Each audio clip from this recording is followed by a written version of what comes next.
Hello everyone, welcome to my channel.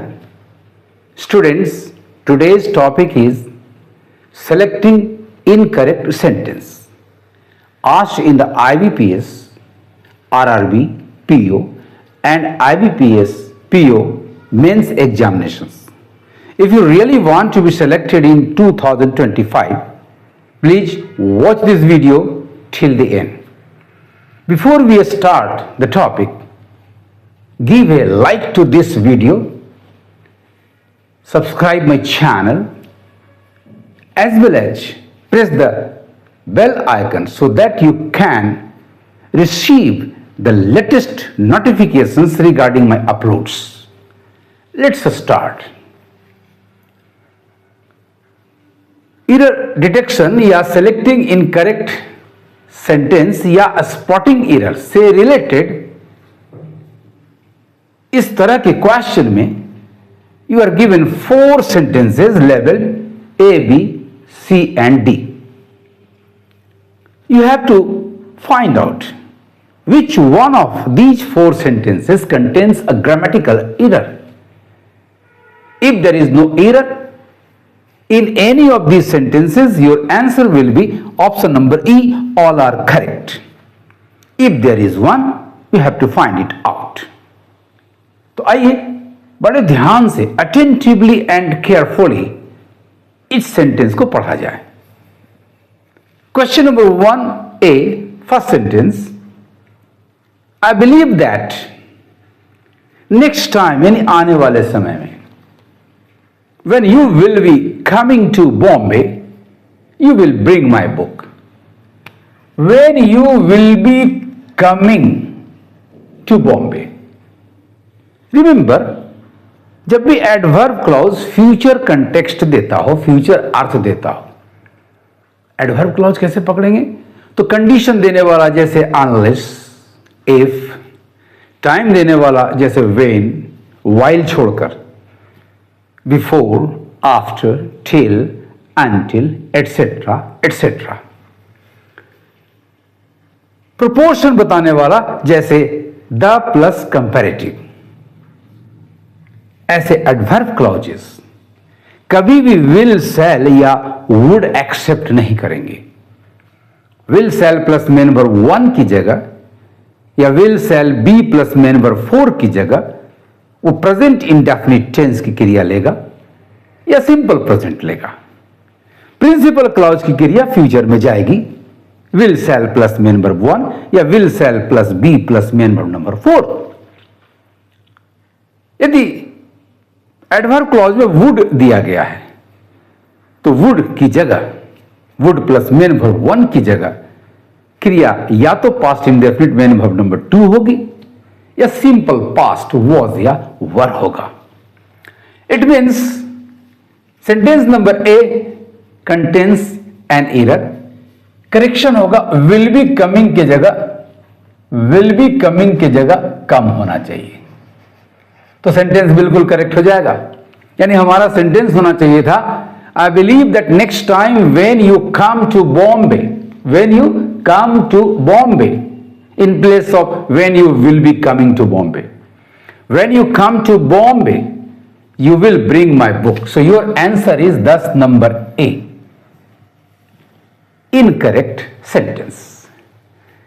Number B आपका I do not believe in denying its. In denying, in preposition के बाद जीरन ठीक है. Its force और running away, फिर देखिए सेकेंड जीरन जा रहा है और के बाद in an opposite direction. ये सेंटेंस बिल्कुल करेक्ट है. Hence this sentence is eliminated. Number C देखिए we are all supposed, क्या? तो believe, to believe in the same thing in different ways. ये भी सेंटेंस बिल्कुल करेक्ट है. So eliminated. Lisa, I believe Lisa did nothing and Carl did what was expected. This sentence is also grammatically correct. Hence number D is eliminated. चूंकि एक error मिला, one of the sentences, one of the 4 sentences has been found incorrect, so number E is also eliminated. Thus your answer to question number 1 each sentence number A. It's really very easy as well as interesting to find out the incorrect sentence. Now let's come to question number 2. Sentence number A. I was pleased. क्या करने के लिए infinitive है? To think. He held on to the money I had given to him. तो पहले पैसे दिए गए, उसके बाद वो उस पर डिपेंड रहा, हेल्ड ऑन किया, यानी post going action held on, ये पास्ट इंडेफिनिट करेक्ट है, and four going action had given, ये भी बिल्कुल करेक्ट है. Past in past is in the past perfect and past verb in the past indefinite. किस चीज पर? आपका मनी जो ऑब्जेक्ट है वो व्हाट का जवाब दे रहा है, इसका मतलब वो डायरेक्ट ऑब्जेक्ट है, एंड हुम ऑब्जेक्ट हिम जवाब दे रहा है, इसका मतलब ये इनडायरेक्ट ऑब्जेक्ट है. तो the order of the objects is direct object plus indirect object. ऐसी स्थिति में इनडायरेक्ट ऑब्जेक्ट के पहले जनरली प्रीपोजिशन टू का प्रयोग होता है, यानी प्रीपोजिशन टू भी करेक्ट है. ओनली 3 केसेस हैं, 3 वर्ब्स हैं, मेक, ब्रिंग एंड बाय. यदि इन 3 वर्ब्स के केसेस में आपका ऑब्जेक्ट्स का क्रम यदि डीओ प्लस आईओ है, डायरेक्ट प्लस इनडायरेक्ट है, तो इनडायरेक्ट ऑब्जेक्ट के पहले प्रीपोजिशन फॉर का प्रयोग होता है. Hence the sentence I was pleased to think he held on to the money I had given to him, ये बिल्कुल करेक्ट है. It contains no error. Hence number A is eliminated. अब आते हैं सेंटेंस नंबर बी पर. Why he wishes the God to be pleased with him, we shall have to inquire hereafter. आपका principal clause है we shall have to inquire hereafter. Here और after मिलाकर एक adverb बनाया गया है जिसका मतलब होता है आफ्टर दिस, इसके बाद. प्रिंसिपल क्लॉज अटैच्ड है नाउन क्लॉज से, जो कि एक WH क्वेश्चन है. Why he wishes the God to be pleased with. क्रिया प्लीज्ड पैसिव में प्रीपोजिशन विद लेता है, यानी हमारा विद करेक्ट है. जब भी आपका क्वेश्चन इनडायरेक्ट हो तो word order verb plus subject की जगह सब्जेक्ट प्लस वर्ब होता है, यानी सब्जेक्ट प्लस वर्ब ऑर्डर भी करेक्ट है. प्रिंसिपल क्लॉज आपका फ्यूचर टेंस में है, तो एडवर्ब क्लॉज प्रेजेंट इंडेफिनिट में दिया गया है, नाउन क्लॉज प्रेजेंट इंडेफिनिट में दिया गया, तो वो भी बिल्कुल करेक्ट है. यदि आपका प्रिंसिपल क्लॉज पास्ट होता तो फिर नाउन क्लॉज की क्रिया भी रिपोर्टेड स्पीच कह सकते हैं, क्रिया भी पास्ट होती. यानी आपका विशेष करेक्ट है. गॉड पर्टिकुलराइज्ड है जिनकी वो उपासना कर रहा था, इसलिए आपका गॉड का फर्स्ट लेटर जी कैपिटलाइज्ड नहीं, it is not an abstract noun, and चूंकि पर्टिकुलराइज्ड इसलिए द का प्रयोग हुआ है. ये तीनों करेक्ट है. विशेष के बाद प्लीज्ड यानी के द्वारा, यानी पैसिव जा रहा है, तो टू बी प्लीज्ड भी आपका करेक्ट है. विद भी करेक्ट है, यानी आपके सेंटेंस नंबर बी में कोई भी ग्रामेटिकल एरर नहीं है. Hence this is eliminated. Number C पर आते हैं. दिस जो एक्शन है उसके लिए इशारा कर रहा है, जो बात मैंने कही उसको उसकी ओर रेफर कर रहा है. इसके लिए डेमोन्स्ट्रेटिव प्रोनाउन दिस का प्रयोग होता है. दिस सो प्लीज्ड, इतना ज्यादा मात्रा दिखा रहा है, सो भी करेक्ट है. दिस सो प्लीज्ड नोएल, और जब भी सो एडवर्ब का काम करे तो उसके साथ एक दैट क्लाउज का होना अति आवश्यक है. देखिए दैट क्लाउज भी आ रहा है. This so pleased Noel that he advanced my wages to $1.50 a week. यानी इस सेंटेंस में भी कहीं कोई एरर नहीं है. जब भी हाफ सिंगुलर हो या उसके बाद कोई सिंगुलर नाउन आता हो, मान लीजिए कि ये डॉलर इसके बाद आता, सपोज कीजिए, तो वैसी स्थिति में आर्टिकल ए हाफ के पहले आता है। $1.50 अ वीक, यानी ये सेंटेंस भी आपका बिल्कुल करेक्ट जा रहा है, इसमें कोई ग्रामेटिकल एरर नहीं है। So number C is also eliminated. अब बचा नंबर डी, देखते हैं यदि इसमें ग्रामेटिकल एरर है तो फिर ये आंसर होगा, नहीं है तो फिर हमारा आंसर ऑप्शन नंबर ई होगा। Let us examine. Thank you for your yes purpose, जिस चीज के लिए हम किसी को थैंक्स करते हैं प्रीपोजिशन फॉर लेता है, यानी हमारा फॉर करेक्ट जा रहा है। Thank you for your invitation, for lunch, invitation हमेशा टुवर्ड्स का सेंस देता है, यानी मोशन टुवर्ड्स दिखलाता है, खास करके जब इसका ऑब्जेक्ट इसके बाद आने वाला शब्द नेम्स ऑफ मिल्स हो, भोजन का नाम हो, तो मोशन टुवर्ड्स के लिए प्रीपोजिशन फॉर नहीं बल्कि प्रीपोजिशन टू का प्रयोग होता है, रिमेंबर। सो इन्विटेशन टू होना चाहिए था यहां in place of the preposition for. So thank you for your invitation for lunch, which I am very pleased to accept. The sentence contains an error, a grammatical error, and that is of the preposition. The preposition for is not correct here. The correct preposition will be to. Hence the right answer is sentence number D, and thus option number E, sentence D मिल गया grammatical error के साथ, तो option E भी आपका eliminated हुआ। Students, A B C and E are easily eliminated.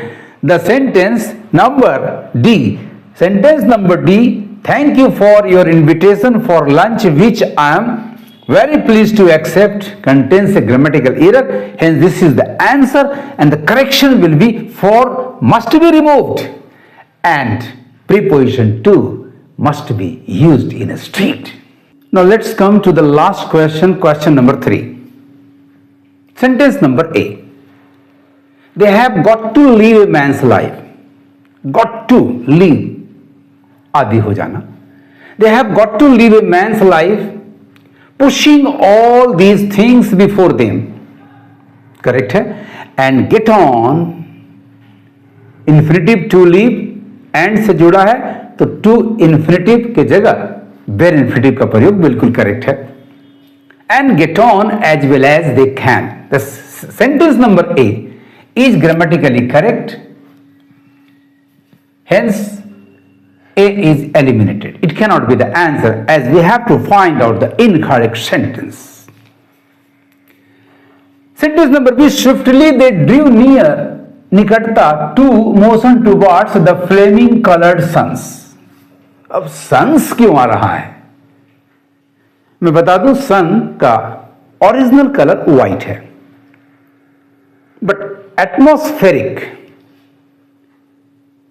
जो scattering होती है, पर्टिकुलरली सनराइज यानी मॉर्निंग एंड सनसेट यानी इवनिंग के समय सन का कलर चेंज करता है। डे टाइम यानी बीच में ये येलो कलर हो जाता है, मॉर्निंग इवनिंग में आइदर ऑरेंज और रेड। इसीलिए कहा गया है कलर्ड सन्स, क्योंकि जनरली 3 कलर्स मिलते हैं। यानी swiftly they drew near to the flaming coloured suns correct है, and past close beside them, no error. Sentence number B is also correct, hence this can not be the answer, eliminated. Number C, according to the agreements reached at WTO, World Trade Organization. According to का प्रयोग बिल्कुल सही है। Report, सर्वे, agreements इसके साथ according to होता है, advice, rules, regulations इनके साथ इन अकॉर्डेंस विद का प्रयोग होता है। कहां? तो एट प्रीपोजिशन भी करेक्ट है।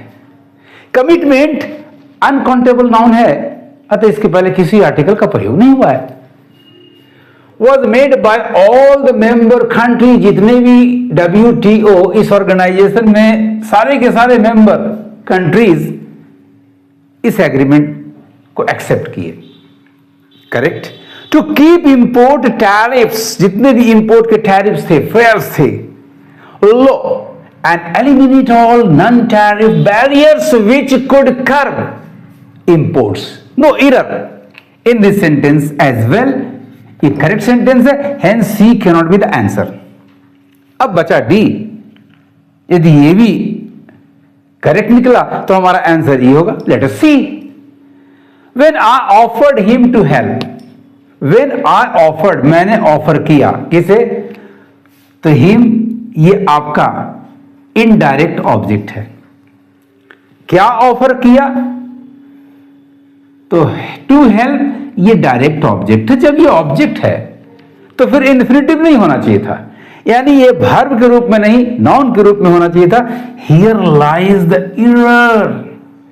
It must be a noun. इसके स्थान पर एक नाउन होना चाहिए था स्टूडेंट्स, यानी केवल हेल्प होना चाहिए था, तो हमारा सेंटेंस करेक्ट होता. It means sentence number D contains a grammatical error. To help infinitive की जगह पर हेल्प नाउन होना चाहिए था, क्योंकि आपका हिम इनडायरेक्ट ऑब्जेक्ट है और डायरेक्ट ऑब्जेक्ट नाउन के रूप में केवल हेल्प होना चाहिए था. So this is the right answer. The incorrect sentence that we have found here. When I offered him to help की जगह help, when I offered him help which he needed, he persisted in refusing it, so I left him to his fate. बाकी कहीं कोई गलती नहीं है. The right answer is thus number D. चूंकि एक error containing sentence मिला, so number E is also eliminated.